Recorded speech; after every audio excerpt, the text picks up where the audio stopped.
Well, it's that time of year where the decorations come out, so do the sweaters, and nothing better than homemade soup. So I'm going to show you my own recipe for cauliflower soup, and it is so good. I've got some cauliflower in the number 3 cone, and just going to chop this set, and then we're going to add our spices. And if you want to have some big pieces, you can just break it up and cut it up real fast that way, kind of do a little bit of small, a little bit of big. So we're going to put a little over a tablespoon of organic butter in there. We're going to do some fresh minced garlic cloves and some fresh chopped onions for extra flavor. And then we're going to sprinkle in our seasonings. And here we've got our onion.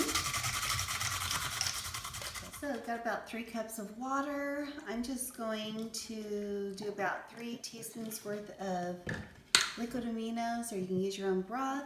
And we're just going to pour some of that on the bottom there. And then we're going to sprinkle in our seasoning. So I've got paprika, nutmeg, pepper, and herb de Provence. And the Bragg's liquid amino or coconut aminos is going to give a really nice flavor of salt. You can add some sea salt if you wish. And then we're just going to put this on medium, let it click, turn it to low. And then at the very end, I'm going to pour in some evaporated milk, and that's going to make a nice creamy soup that's pretty yummy. Here's the herbs that I've used for flavoring. Here's what it looks like before we get it going with our medium click low.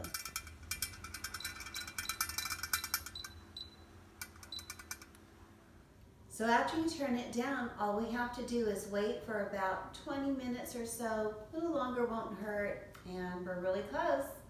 So we're just going to add the evaporated milk, and you have this wonderful creamy hearty soup to enjoy.